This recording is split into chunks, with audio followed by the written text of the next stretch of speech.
Hi Taurus, how are you? It's me, LB. Welcome to the reshuffle. This is going to be a little mid-February check-in. We are going to use the Fountain Tarot for you today, Taurus. And frankly, I think you need a fountain. I think you need a little refreshment. I think you need a bubble bath. I think you need to get your groove back. You need something because your energy is definitely marked by like a bit of sadness or a little pessimism. As I sit into your energy and I was preparing my decks to start your reading, I heard this little voice pop up in my head that was like, well, what's the point? It's no use. Like, it's not gonna make any difference anyway. Like, who cares? It's like this really pessimistic, throw in the towel, Debbie Downer type of deflating energy. So for some of you, you might be going through like a bit of depression right now. The energy is definitely, it feels really sluggish. There's a lot of lethargy. There's a lot of like, kind of like, woe is me, what's the point? And you might be like circling through that. If you struggle with depression, it can be difficult to get up and at 'em, to get back on that horse, to see the silver lining. On the other hand, others of you might actually be like picking up, because energy is so fluid, might be picking up on the depression or the stress of people around you, right? There might be like kind of a collection or like a history of you being around like Debbie Downers and naysayers. I want to say like black clouds, and specifically people that, what I'm hearing is people that like to suck all the air out of the room. You might just have like a history of like being around a lot of those people, or you could be around people, Taurus, that are just like kind of going through it right now. There's definitely a comment here about like you're very sensitive, like much like Cancer placements who don't really see themselves as sensitive because they have that like exoskeleton, that like tough outer shell. You too, Taurus, you're kind of a hard ass, that like you don't maybe see yourself, or maybe you don't like to be seen as like this kind of like soft and sensitive person. You see or define yourself more through your endurance, right? More through your stubbornness, how you get stuff done. But actually, like on the inside, it's like it's all pudding and fucking sparkles. You're just full of sprinkles, you know? You're just a very, very sensitive person.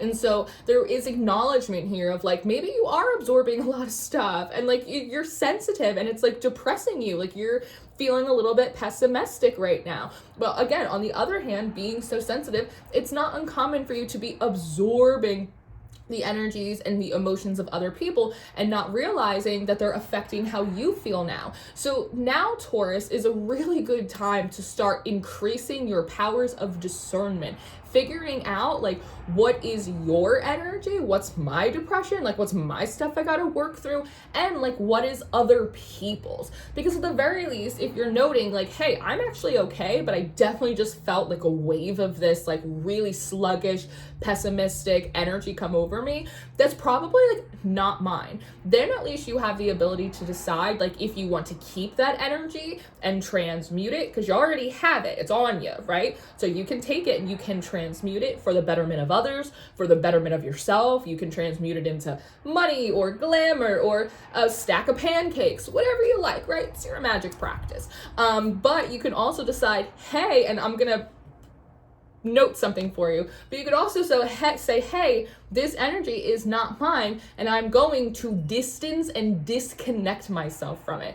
And the reason that I wanted to kind of put a pin in that is that I just started your reading before, Taurus, at the exact same point, like 3.5, almost 4 minutes in, and I kept wanting to say, actually, like you can just disconnect from this energy. And it felt like pulling teeth trying to get the word disconnect out. I like had to run through a variety of other D words, and disconnect would pop in my head, and before it came out of my mouth, it's like someone took the word out of my mouth. So I want to say, I'm noticing in the collective right now, and I think it's confirmed by the devil being in the bottom of your deck, that my collective that I read for are definitely going through like some kind of unbinding, uncrossing, like Thunderdome. Like I see a lot of disconnections happening in the spirit, from bad magics, from bad energies, from bad guides, from, again, even stuff and consequences and spiritual experiences that like aren't for you guys. There's just like a lot going on.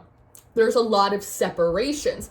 as there should be. In my opinion, like looking back on the train of readings we've done over the past like 5 years, I feels like in a lot of ways they're all kind of leading up to a lot of these severings. But it's so interesting that I kept wanting to say, yeah, you can absolutely through your discernment decide this is mine and I'll deal with it, or this is not mine and I'll either keep it and transmute it, or I'll just disconnect from the source of it. And like something didn't want, and I don't like to say like something doesn't want you to receive this message, but like it really did feel a little bit like that, Taurus. Like I wanted to say, yeah, you could just disconnect, and there was something like, nope, no, Taurus can't. And it's like, well, yes, I can. Like, yes, like anyone can disconnect from anything they want to if they feel like it, right? So going back to this devil at the bottom of the deck, it feels as though the devil one can highlight a lot of our like bad habits, our attachments, our codependency, the stuff that we're like squeezing on too tightly. There's a note here, Taurus, about really paying attention, again, upping your discernment about what is draining to you in your life right now. What are the conversations, what are the relationships that you get out of, you get through, and you're like, that fucking drained me, even if it was only a few moments. What are the spiritual practices that are draining you? Are you drained because you don't have a spiritual practice? Is your, okay, let's have a come to Jesus moment.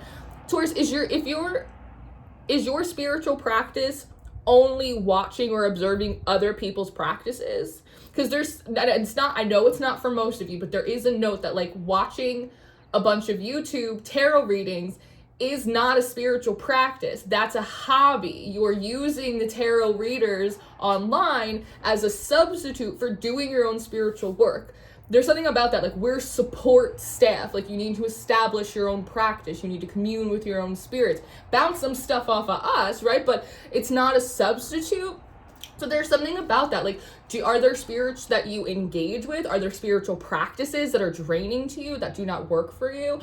Are you being drained by not having a spiritual practice, by not having, meditating frequently, doing spiritual baths, doing your own divination, connecting with other spiritualists, forming your own opinions and theories and beliefs about things, right? Or are you just parroting like what other people are saying? There's sort of a think for yourself energy in that for a little bit. Feels a little tough love. I love you. I'm so sorry. Just wanted to come through.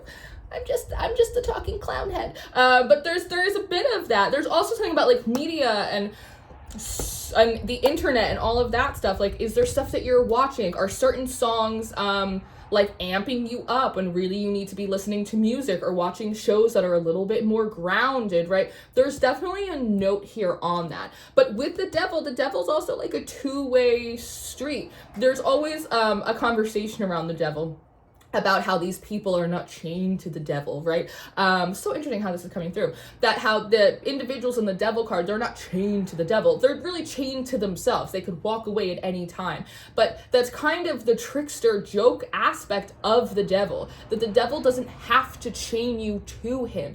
That the devil is aware that there's something about what he has or what he offers as an archetype that is attractive, that is seductive, that in some way, shape, or form, it does speak to what people want, right? So there's something here about noticing these areas that you're attracted to, relationships you're attracted to, readers, media, movies, books, discourse online, physical places that you're attracted to, and noticing the ones that you're attracted to, and also the ones that are draining to you, because not every relationship, not everything you're watching or doing or posting or visiting or seeing is draining to you, but the stuff that has both attraction and desire for you and also draining qualities, what is the thing that is desired in them or attractive about them? Because that will help you figure out part of why it's draining you, because maybe we can find a new way to meet that need for excitement or for companionship or for even like comfort. There's something kind of there's something here, Taurus, about now that we're in Pisces season, because you are such a pleasure-seeking and loving sign, and I say that as someone who is Venus ruled, that Pisces also is a sign of comfort-seeking. People talk about Pisces, and I say this as Pisces, people always talk about Pisces being kind of like whimsical and dreamy and like kind of all over the place. But Pisces as a sign and energy, it lives in the liminal spaces. It's neither here nor there. It doesn't get to like set down roots anywhere. So it's constantly looking for a sense of comfort. You being Venusian ruled, you being a comfort seeker, that in Pisces season, that's only going to amplify it. Especially because Pisces traditionally is ruled by Jupiter, the planet of expansion and generosity and gift givings, right? And so we're in a season where you might feel really inclined to like do more. You might feel extra inclined to cope. You might feel extra inclined for your party favors, for your things, for your creature comforts. All of that's fine, well, and dandy, but the Four of Coins is also at the bottom of the deck, right, with the Tower. And so there's an idea of who is pulling your strings. What are the habits? What are the energies? Where's your lack of a spiritual practice? Where's your lack of discernment, your lack of boundaries or control or just paying attention to things, right? It's like when you start noticing you're falling into a depressive spiral and then you just leave it instead of going, no, I gotta get some sunlight today. No, I gotta get extra water. No, I gotta make sure I brush my teeth, right? Doing the thing, self-monitoring yourself, taking care of yourself in a way. These are all questions of like, okay, where do we need to put the boundaries? Where do we need more discernment? Where is what we're not doing is bringing us down, and where is the stuff that we are doing also bringing us down? And then we can choose differently, because then you have the Six of Swords, right? And it's interesting because I keep pulling from the bottom of the deck because these aren't necessarily conversations that you want to have, because on the top of the deck we have the Queen of Pentacles, and I think you are all right where you are, but I definitely think that Queen of Pentacles is the image and the idea of what you want to put out to other people. You're good, you're fine, you know, you're taking care of things at home, you're taking care of things at work, and that's all great. But in between those liminal spaces where you're seen as successful and you're seen as doing all this stuff lives your depression, lives your bad habit, lives all the ways you're not showing up for yourself. It lives, you know, all of the energies that are sucking you dry, little energy vampires, you know, the devil's in the details. And so I feel like now is just an opportunity for you, at least for the rest of the month, Taurus, to like kind of zoom in a little bit on those details and start kind of plucking them out. Like grooming an eyebrow, if that makes it sound like a more fun activity for you. It's aesthetic pruning. But this is what I have for you. I hope that this was helpful. I hope this supported you in the ways that you needed. Maybe give you a little kick where you needed it as well. I love you so much. Make sure you check out your full February monthly reading. That is going to be on the Patreon through membership, or you can rent it, just a one-off. We also do daily horoscopes, tarot tips, tarot spreads. We have a lot of fun over there if you're interested in a little outside YouTube community. My books are open for personal readings, and make sure you follow me on socials and Substacks and all the good stuff. I love you very much, Taurus, and I will see you next time. Goodbye.